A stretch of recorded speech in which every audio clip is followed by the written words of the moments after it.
buenas noches. Desde una sede alterna, la mayoría parlamentaria de Morena y sus aliados en la Cámara de Diputados ya aprobaron en lo general y en lo particular la reforma al Poder Judicial que inmediatamente fue turnada al Senado.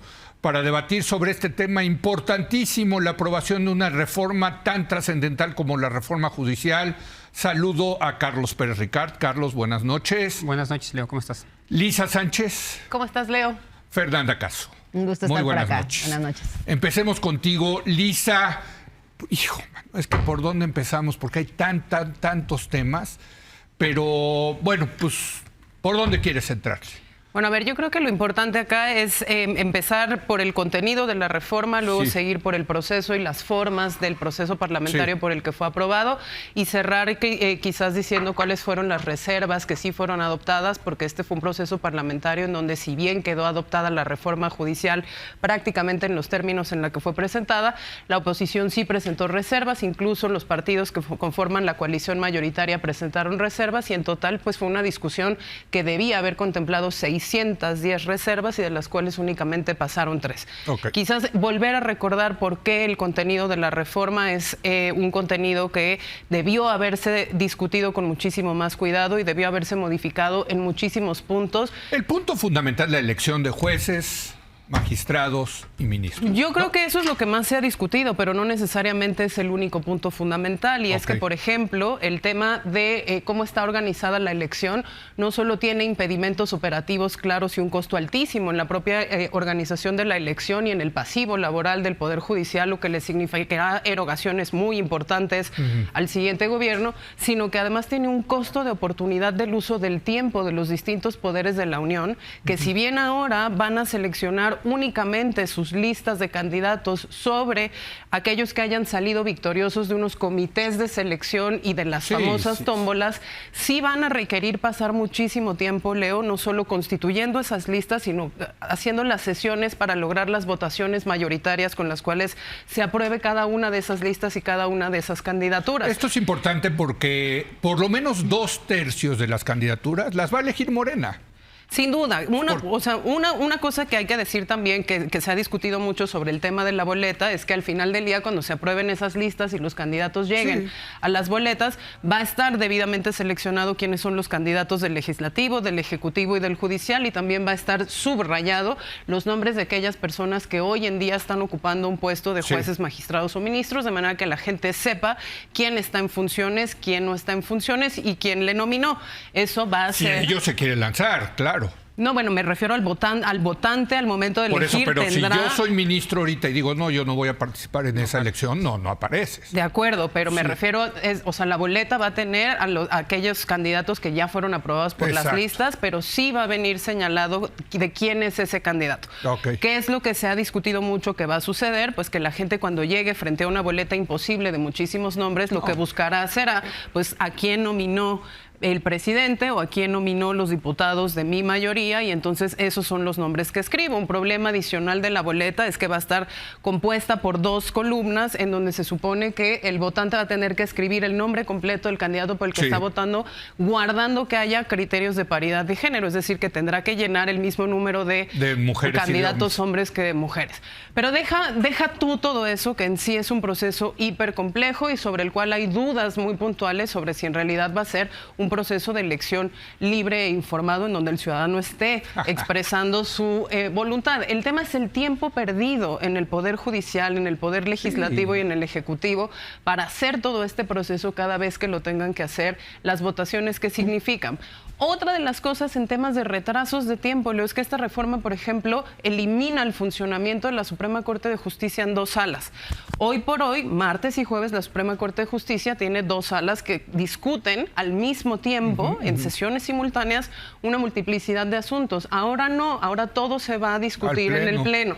Eso significará que menos casos serán discutidos semanalmente y diariamente por la Suprema Corte de Justicia sin que hubiera habido ningún tipo de candado en la reforma que le permitiera por lo menos que no le lleguen la misma cantidad de casos a la Corte, que funciona como tercera instancia y como Tribunal Constitucional. Entonces, un punto muy importante es, tenemos una pérdida de tiempo y un costo de oportunidad muy grande ahí, además del costo económico de la reforma y todas las dudas que hay sobre si esto realmente es un ejercicio democrático. Pero hay otras cosas también muy importantes. La vez pasada discutíamos el tema de los jueces penales. Bueno, ahora hay otras cosas que también nos importan mucho y creo que el debate va a estar muy bueno acá. Una de esas es la introducción de la figura de los jueces sin rostro, que es un mecanismo que en teoría está pensado ahí para que no haya, digamos, no se conozca la identidad de un juez, sobre todo en aquellos casos en donde se presuma que su integridad física está en riesgo y pues que la persona tampoco pueda saber quién la está juzgando. Eso tiene implicaciones muy grandes en violaciones de derechos humanos y garantías procesales y sí quedó incluido en la reforma.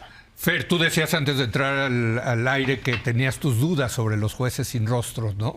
A ver, creo que el tema de la seguridad de los jueces es un tema que deberíamos estar discutiendo en serio, ¿no? Sí. Y que se haya metido como reserva de último momento, que ni se haya ni analizado bien, ni se haya votado en la Cámara de Diputados, me parece que no es la forma de discutir el tema de la seguridad de los jueces. Y se habla mucho de es que esto es un retroceso en términos democráticos, la forma en la que se votó la reforma. Yo digo, a mí me genera más frustración porque siento que es un estancamiento, ¿no? Me metí a ver cómo había sido la aprobación de la reforma del 94, la última gran reforma al Poder Judicial. Y encontré que básicamente eran los mismos argumentos que se estaban dando. Vamos a democratizar al Poder Judicial, vamos a meterle este elemento de que ahora la oposición participe. De un día para otro se quitaron todos los ministros de la Suprema Corte que estaban y se metieron, ¿no?, para elegir a los nuevos, porque con esto se iba a eliminar el problema, ¿no?, que se identificaban estas personas concretas que ocupaban los cargos. Y bueno, el presidente Zedillo presenta la iniciativa el 5 de diciembre, para el 31 ya estaba promulgada. ¿Y qué decía en ese entonces la oposición, el PRD, al cual pertenecía el presidente López Obrador, el hoy presidente López Obrador? Mayoritario. Exacto. ¿Cómo puede ser un procedimiento en el que no haya tiempo para reflexionar y para dialogar con las organizaciones de la sociedad civil, con organizaciones académicas y políticas? Y bueno, un poco es decir, han pasado 30 años desde ese momento y estamos teniendo las mismas discusiones sobre el mismo Poder Judicial y lo volvemos a hacer de la misma forma, pretendiendo que ahora sí va a salir bien. Y a mí eso es lo que más me Pero tú dices por el procedimiento. No, por el porque el contenido, digamos, la reforma de Zedillo demostró pues, que sí era mejor que lo que teníamos antes. Que sí Esto no va a ser lo que mejor. Que sí era mejor que lo que teníamos antes, pero que finalmente es un Poder Judicial que sí, digamos, no responde a las necesidades de la gente en términos de justicia. Y entonces hoy, si queremos tener un Poder Judicial que plenamente responda, pues estamos dando un paso hacia atrás y además de una forma pues muy similar a cómo se está haciendo. Carlos Pérez Ricard, tú simpatizas con la 4T, pero has tenido la honestidad intelectual, me parece, de decir que esto no te gusta nada. No me gusta nada. Empecé el programa anterior diciendo dos cosas. Lo primero es que creo, como cree el movimiento, gran parte del movimiento, que es necesaria una reforma al Poder Judicial, necesarísima. Me parece que es un poder que ha sido cooptado por intereses criminales, un poder oscuro, un poder que renunció además, está a tono con los tiempos, desde el 2018 se hacía impostergable una reforma al Poder Judicial. Esta propuesta de reforma al Poder Judicial y en los términos en los que fue aprobado ayer y en los términos en los que va a ser aprobada por el Senado la siguiente semana, no me gusta en nada porque no resuelve el problema central de la justicia en México y quiero hacer el argumento de que además va a generarle un problema enorme, un problema económico, financiero, operativo a la presidenta Claudia Sheinbaum, ¿no? Enorme. Claudia Sheinbaum va a heredar un conflicto político que no había, un conflicto político que no pidió y que no necesitaba, ya lo vimos con los paros, con las huelgas, y que no se van a detener la siguiente semana. Los vamos a ver hasta el 2025, los vamos a ver hasta el 2027, porque habrá huelga de brazos caídos, van a pasar muchas cosas ahí, jueces que no van a querer trabajar. Es un problema enorme que me parece que no ha dimensionado correctamente esta administración. Y ya se combinó con estudiantes y con la UNAM, y cuando le jalan los tigres a las bigotes al tigre. Es un conflicto político que no necesitaba, porque la expectativa en junio era muy buena, era sol. Hoy la expectativa es un huracán, ¿no? Y además, peor, un empeoramiento de las perspectivas económicas con respecto a junio, ¿no? Hace apenas 2 meses, bueno, aumentó el crecimiento de riesgo país, disminuyó la expectativa de crecimiento de 2.0 a 1.6 en solamente 2 meses, la depreciación del peso, el empeoramiento de los números de empleo. Obviamente no todo tiene que ver directamente con la reforma judicial, pero gran parte sí. Y esto pone en jaque la viabilidad del proyecto de Claudia Sheinbaum y los alcances de los mecanismos de redistribución de riqueza que plantea poner en marcha. Porque fue justamente el cuidado que puso Andrés Manuel López Obrador en las variables macroeconómicas lo que le permitió ser exitoso en dos temas que me parecen fundamentales. La reducción de la pobreza. El Banco Mundial, según sus estimaciones, nos dice que hasta 9 millones de pobres van a salir de la pobreza durante este sexenio, y se redujo la concentración del ingreso. Pero eso tuvo que ver porque hubo un balance casi perfecto, desde mi punto de vista, entre el proyecto y lo posible, el deseo y el método, el horizonte normativo y la política real. Esta reforma judicial, esta propuesta de reforma judicial está perdiendo ese equilibrio que había permitido estos avances. Entonces, es un choque autoinfligido, ¿no? Es un choque que viene de parte del propio movimiento y va en más de un sentido contra los objetivos de la próxima administración. Y a mí me da mucha pena decirlo, pero me parece que se perdió el camino, se perdió la sensatez que había acompañado en gran parte al presidente López Obrador en este gobierno. Es que, Lisa, sí va a succionar gran parte de la energía del primer año de gobierno, que ya sabemos que es fundamental. Y si te vas a lanzar a hacer una reforma de este calado, yo lo he dicho aquí, échate la fiscal. El gran pendiente de la izquierda. O una judicial integral, ¿no? Con todo el ecosistema. Sí, ¿no? Pero a ver, yo creo que el gran pendiente de este país es arreglar las finanzas públicas con una reforma tributaria en serio. De acuerdo. No se ha querido hacer desde la época de López Portillo. Y están desperdiciando sus votos, su supermayoría, en esto que tan elocuentemente dice Carlos. Totalmente, pero es que además no solo es dilapidar el capital político que tenían perfectamente claro como para hacer una transición muy aterciopelada, ¿no? Que donde tenían efectivamente todas las variables a su favor, y Claudia podía haber tenido un gran inicio de gobierno sin ninguno de los problemas que le está generando todo esto, porque de nuevo, lo comentamos la vez anterior, no es solo la reforma judicial, es la reforma judicial con un montón de otras reformas que cambian no solo el tipo de régimen político que estamos viviendo, sino también las características que tiene el Estado y su funcionamiento. Entonces, uno de los principales damnificados de esta reforma judicial son los propios burócratas de la próxima administración, que van a tener que asumir en muchísimas secretarías funciones que no tenían, para las cuales no queda claro si va a haber apoyo presupuestal o no, para las cuales además muchas van a necesitar reformas legislativas de leyes secundarias cuyos transitorios quedaron pospuestos hasta 180 días posterior a la promulgación de las reformas. Es decir, el primer año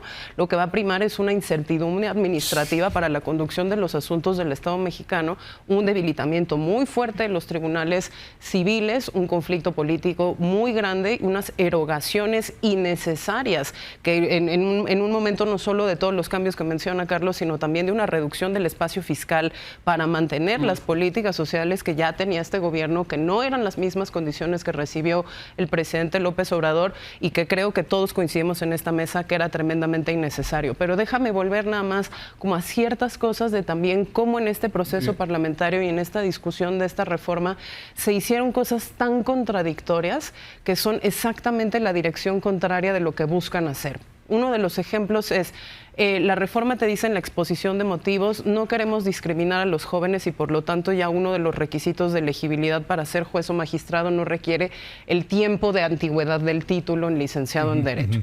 Bueno, muy bien. Al mismo tiempo que eso estaba sucediendo, la discriminación abierta de negar el diálogo a los jóvenes estudiantes que, preocupados no por el Poder Judicial, sino por el futuro de su gremio y cuáles eran las condiciones en las cuales ellos iban a ejercer en el futuro la profesión de la abogacía, no se dio ese diálogo. Hubo una comisión en donde el único que salió de la mayoría fue Ramírez Cuellar, junto con Patricia Mercado, y que recibieron ahí, después de muchísimas horas de espera, una comisión chiquitita, primero de personas juzgadoras y después de estudiantes, que eso no llegó a la discusión para nada, ni se modificó en nada el dictamen precisamente para escuchar esas preocupaciones. Y por el otro lado, también, por ejemplo, pues una de las cosas que se nos vendió es que esta reforma también va a ser increíblemente útil para eliminar el nepotismo del Poder Judicial, que siempre se cita como uno de los principales problemas. Claro, porque en la política electoral no hay nepotismo, ¿no? Totalmente, no hay ahí, pero es que además nos dijeron 20 veces, ¿no? El Poder Judicial está cooptado por un número muy limitado de familias, y dan los ejemplos y dan los números. Eso es cierto.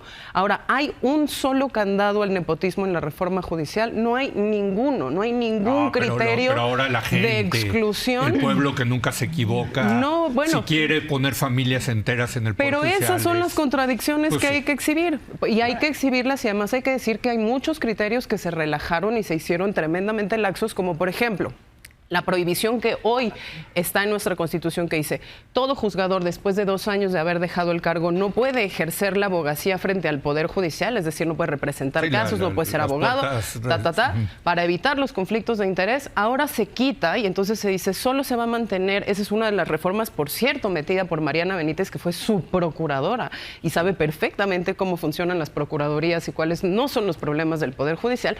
Esa reserva lo que dice ahora es sí que se mantenga la prohibición por 2 años, pero únicamente para ejercer la abogacía en el circuito donde fuiste juez. Entonces, si tú eras juez de Chihuahua, no lo puedes hacer en Chihuahua, pero sí en los 31 circuitos restantes. Es que lo que va a pasar es que finalmente vas a estar ahí por un periodo de 6 años y después de eso ya no hay un futuro dentro de la carrera judicial, probablemente porque te tienes que estar sometiendo al voto una y otra vez.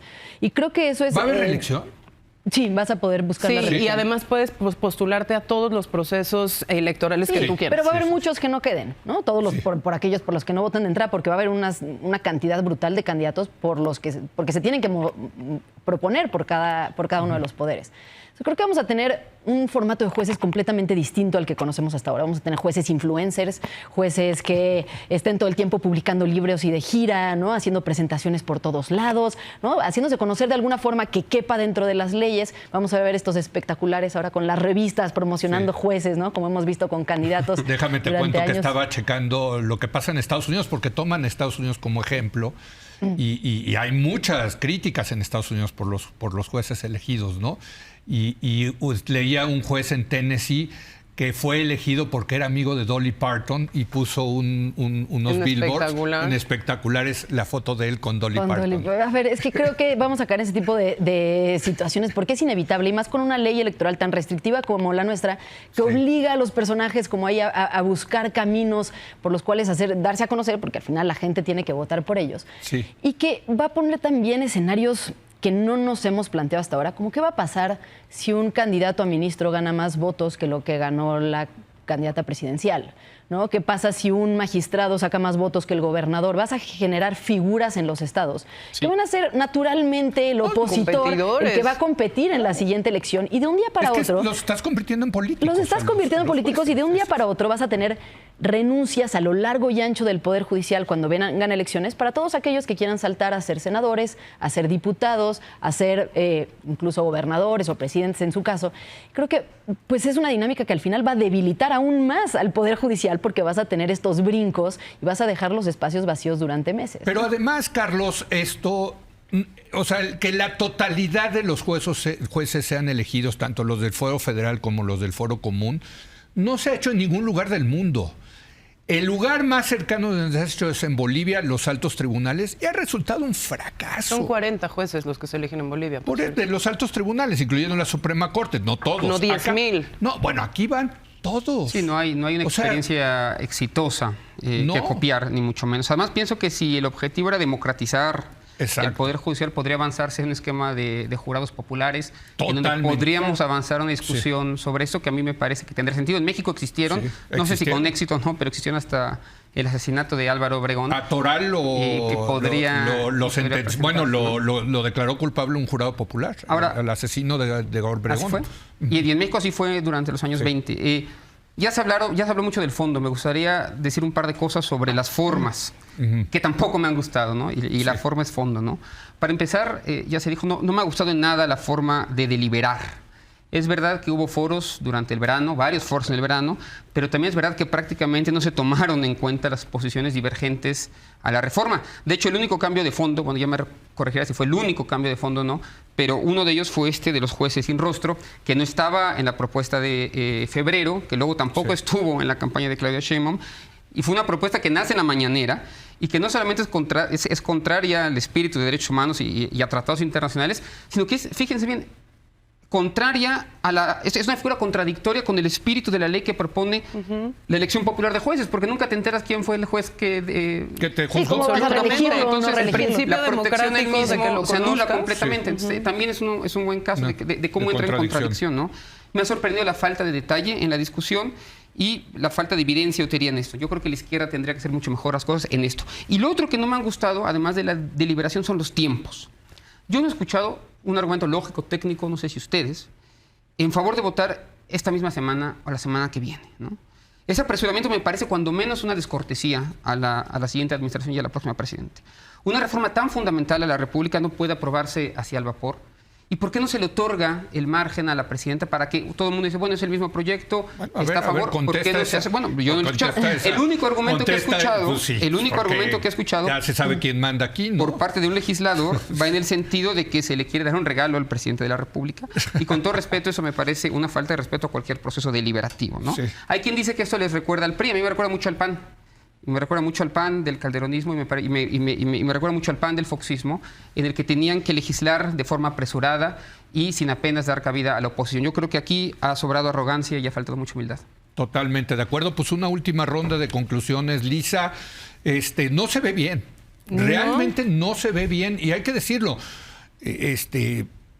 Pues es que no, los argumentos a favor son muy endebles. Nos están tratando de vender espejitos de que esto va a democratizar el Poder Judicial.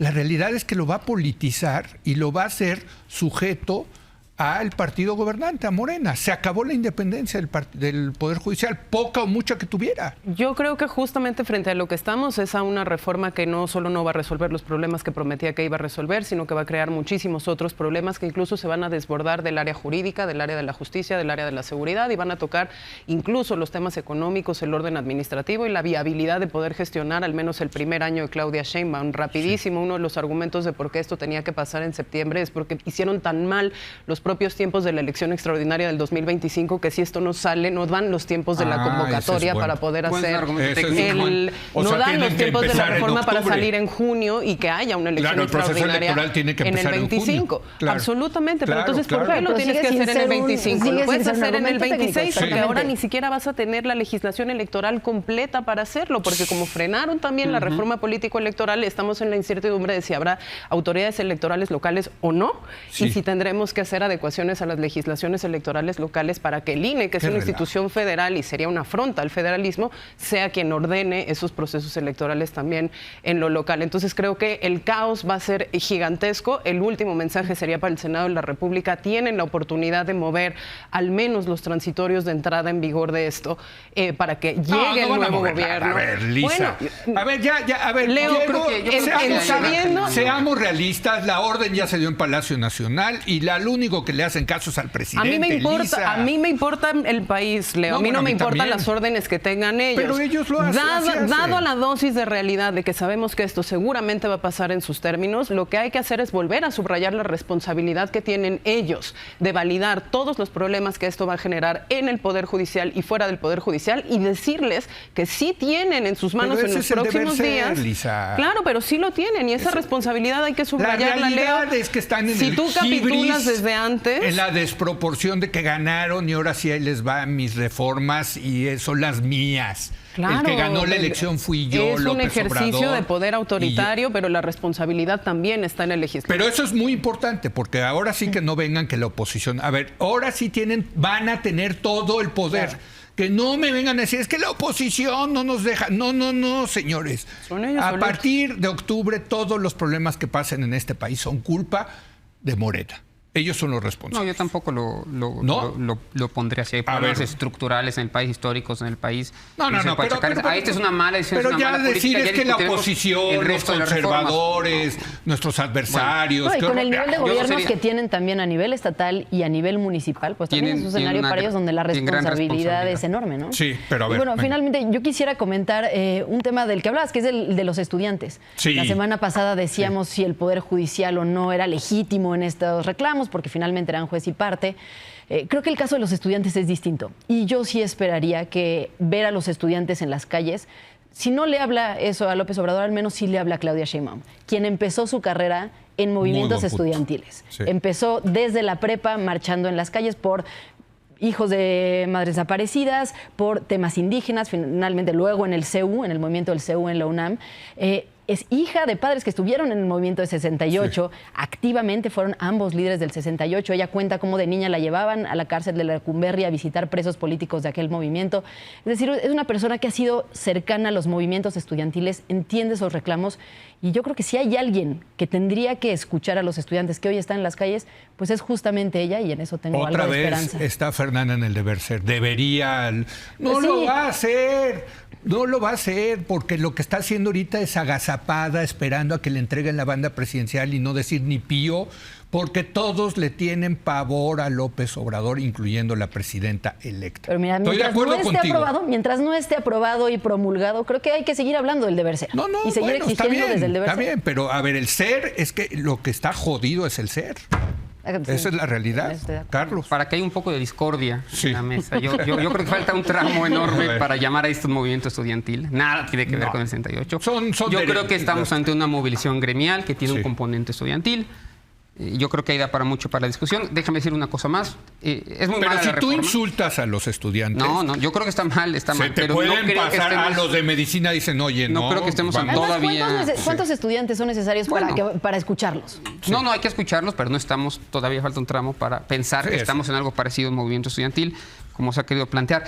Yo creo que existe todavía una posibilidad para que el texto constitucional incluya la menor cantidad de detalles posibles, que se pueda mandar a legislación secundaria especificaciones y detalles técnicos de o sea, ¿le va a corregir la plana el Senado a la Cámara de Diputados? No, bueno, pero yo creo que después va a haber chance para que la legislación secundaria se planteen algunas cuestiones específicas, que se mejore el diseño de las boletas. Yo tampoco, como dice, yo tampoco veo por qué un poder tiene que mandar a los candidatos. Eso creo que va a generar distorsiones enormes, que se revise la composición de los comités de evaluación, que se revisen otra vez los requisitos para ser candidatos, que se tenga una discusión amplia de cómo funcionará este Tribunal de Disciplina Judicial, que por cierto es una anomalía en todos los sistemas judiciales. Y tan pronto como sea posible, termino con se avance por fin hacia una reforma que involucre, esto se dice siempre, pero se debe decir siempre también, fiscalías, defensorías públicas, policías de investigación, justicia cívica alternativa, una verdadera reforma judicial por la que estoy seguro cualquiera en esta mesa estaría a favor. Pues Carlos también se fue con el deber ser, entonces 3 de 3, ¿no?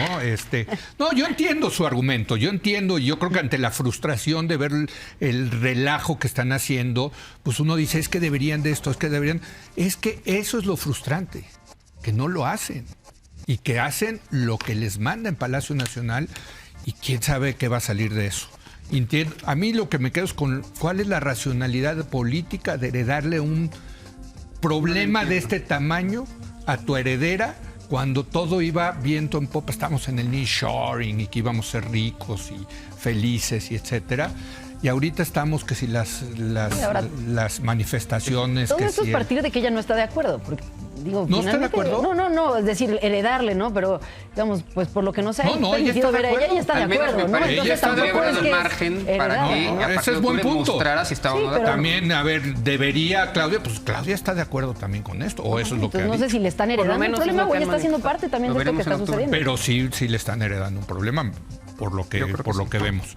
Lisa Sánchez, muchas gracias. Carlos Pérez Ricard. Fer Caso, muchas gracias. Gracias. Hacemos una breve pausa y regresamos con Sergio Negrete para hablar de los retos económicos del próximo gobierno.